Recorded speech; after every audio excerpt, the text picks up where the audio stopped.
Welcome back, everyone. Today, we continue on in our Intro to Reduce series, and we're going to be talking about how to build Reduce using recursion.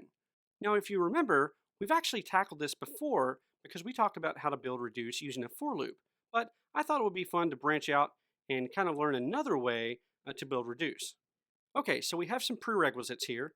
The first thing is that you have an understanding of JavaScript already, especially ES6, that you've been following along in the Intro to Reduce series, or you have a fuzzy idea or notion of how Reduce operates already.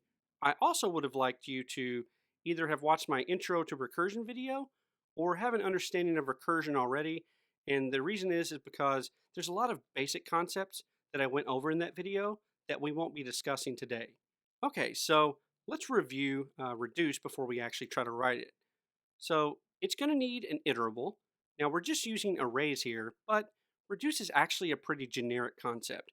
And if you wrote it this way, you could use it on data structures like a linked list or some tree structure or something like that. But we're just going to talk about arrays.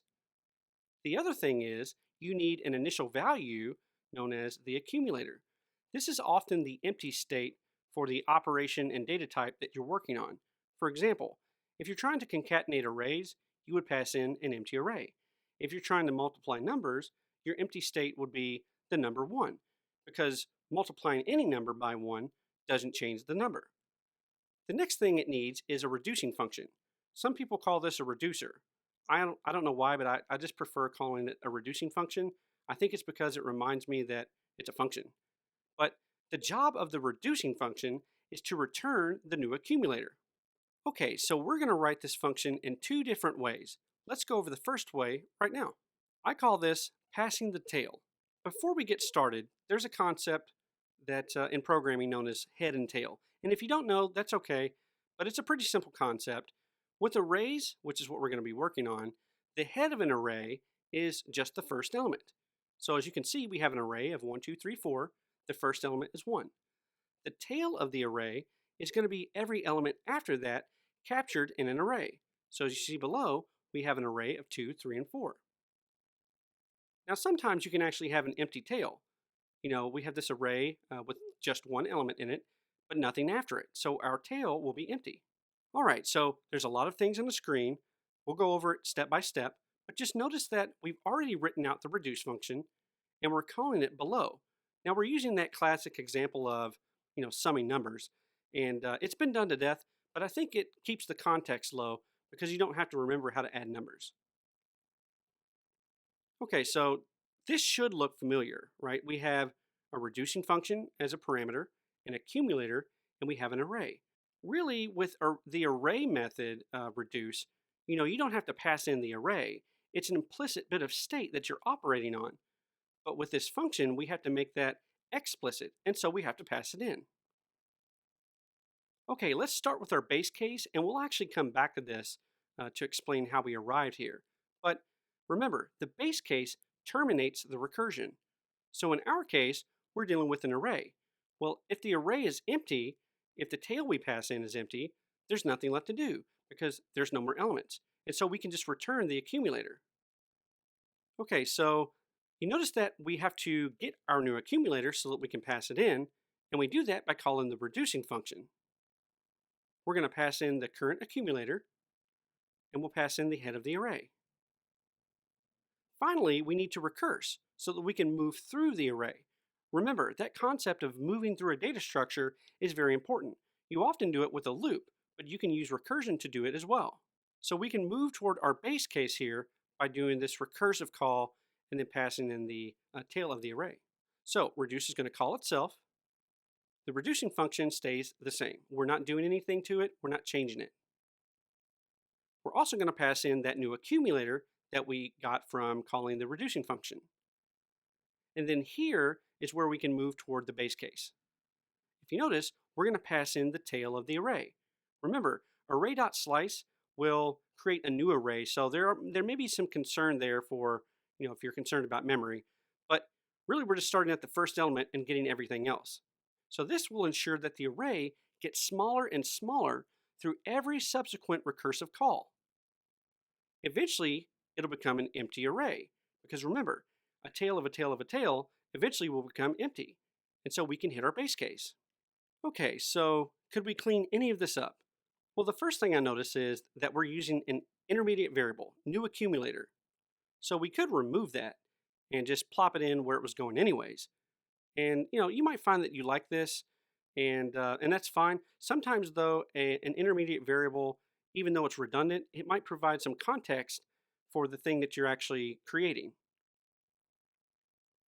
We can also just use a ternary here, and we still have our base case. If the array is empty, we'll return the accumulator. Else, we're going to do our recursive call, and you might prefer this. And if you think it's hard to read, that's okay. I actually like this as well. I think it's terse, and there's not a lot of stuff going on. All right, so the second way we're going to write this is to use an incrementer. So this is just like a for loop. Already you have an intuition if you have, the basic syntax of JavaScript and stuff down of using this incrementer idea to move through an array. You do it with a for loop, right? So as you can see here, we initialize a variable, I, short for incrementer, or I think some people think it's short for index too. I actually don't know, but I've always thought about it as incrementer that you can use to index into an array. But in any case, you're going to increment that I variable, and you can use that to move through the array. All right, so let's go over this method. Now, if you notice, same kind of deal. It shouldn't look too much different than the other example. We still have our reduce function. We're still calling it below. But notice that the parameters are slightly different, right? Now, the first three are the same. You still have the reducing function, you still have the accumulator, and you still have the array. But notice, we're actually going to keep track of the current index in the array. And we set it equal to 0 at first, the same way we would do in a for loop. Now, we're going to stop the recursion once I moves out of bounds. Again, if we have an array of 3 items and we're trying to access the 7th item, well, there is no 7th item, so we don't want to do that, just like in a for loop. So we're going to return the accumulator. All right, so we still have to get the new accumulator so that we can pass it in, and this is pretty much the same. The difference is that now we have access to the current index, and we can pass that in along with the array as extra information. Now, we still have to recurse, we still have to continue on moving through the array, but there's a difference here. Notice we're going to pass in the entire array, so we're not passing in the tail. So in this way, the array we pass in, it never changes. It's just a pass-through. But here is where we actually move through the array. We're going to increment that I variable much in the same way that we do in a for loop. And eventually, I will move out of bounds, and that will hit our base case, stopping the recursion. Okay, so that was a lot, and if you need to rewind the video or pause, go ahead and do that.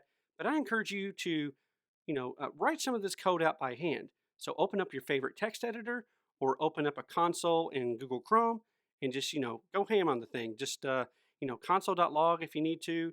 But the best way to do some of this stuff and learn it is just to do it. The other thing you can do is teach it to someone else. I've built up probably more context trying to teach someone else than I have digging into something just for myself. And I think that comes from, I'm not a teaching expert, but I think that comes from the fact that when you're teaching someone else, you get all these questions that you didn't anticipate, and it really forces you to think deeply about the subject. And that's it. All right, so if you liked the video, leave me a comment below. And if you didn't like it, or if you hated it, well, let me know about that too. And don't be afraid to hit the like, subscribe, and bell icons. Also, if you liked the video enough to share it, that'd be great as well. All right, I'll see you next time. Thanks.